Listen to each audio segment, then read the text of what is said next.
High voltage ম্যাচে বাংলাদেশের লক্ষ্য ছিল 197।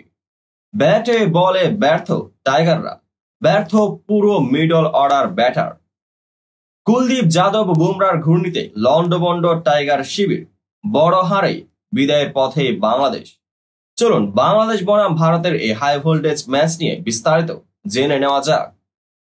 যেদিন হয় না সেদিন যেন কোনো কিছুই হয় না। তানজিদ তামিমের এলবিডব্লিউ নিয়ে প্রশ্ন আর সন্দেহ মনে জাগতেই পারে। রিশাদ হোসেন ব্যাট হাতে আগে আসতে পারলে কিছুটা হলেও আশা বাংলাদেশ দেখতে পারত। মনের ভেতর আরো অনেক পরিস্থিতি তৈরি করে আক্ষেপে পড়তে পারেন দেশের ক্রিকেট ভক্তরা। তবে সবচেয়ে বড় সত্য, টি-20 বিশ্বকাপে আরেকবার ভারতের কাছে হার নিয়ে মাঠ ছেড়েছে বাংলাদেশ। তাতে সুপার 8 থেকে বাংলাদেশের বিদায়ের মঞ্চটাও অনেকটা প্রস্তুত হয়ে গিয়েছে। এন্টিগায় সুপার 8-এ নিজেদের দ্বিতীয় ম্যাচে ভারতের বিপক্ষে বাংলাদেশ হেরেছে 50 রানের বড় ব্যবধানে। ভারতের করা 196 রানের বিপরীতে বাংলাদেশের ব্যাটাররা মিলে তুলতে পেরেছেন 146 রান। এমন হারের পর সুপার 8 থেকে সেমিফাইনালে যেতে বাংলাদেশের স্বপ্নটা টিকে আছে অনেক যদি, কিন্তু আর গাণিতিক মারপ্যাচের উপর ভিত্তি করে সেটাও অনেক দূরের পথ। ভারত ম্যাচে হারের চেয়েও বেশি নজরে পড়বে বাংলাদেশের দৃষ্টিকটু ব্যাটিং, অধিনায়ক শান্তর পরিকল্পনার অভাব এবং নিজেদের অগোছালো বোলিংয়ের দিকে। দেশে টিভি সেটের সামনে বসে থাকা কোটি সমর্থকদের প্রাপ্তি তাই নেহাতই হতাশা। টস জিতে অধিনায়ক শান্ত বলেছিলেন এই পিচে 160 থেকে 170 রান আদর্শ। পিচ রিড করতে বাংলাদেশের অধিনায়ক যে ভুল করেছেন তা টের পাওয়া গিয়েছে পাওয়ার প্লেতে। 6 ওভারে তারা তুলল 53 রান। ওই 6 ওভারে বাংলাদেশের প্রাপ্তি সাকিব আল হাসানের উইকেট, যে উইকেট ছিল টি-20 বিশ্বকাপে তার 50তম উইকেট।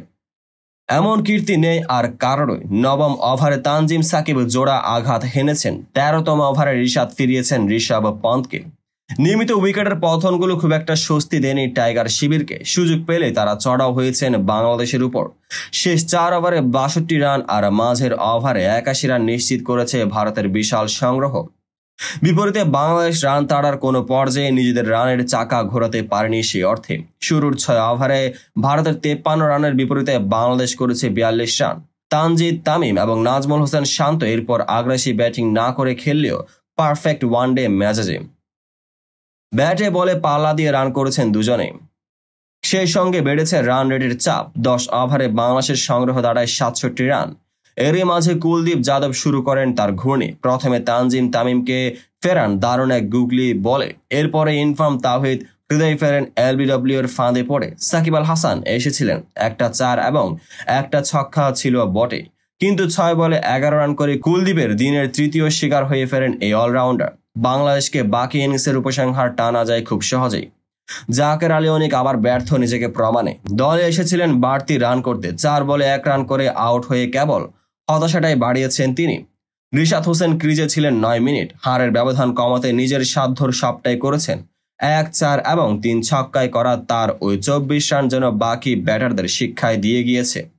শেষ পর্যন্ত বাংলাদেশ থেমেছে 146 রানে। সেমিফাইনালে যেতে হলে এখন বাংলাদেশের চাই শেষ ম্যাচে বড় ব্যবধানে জয়।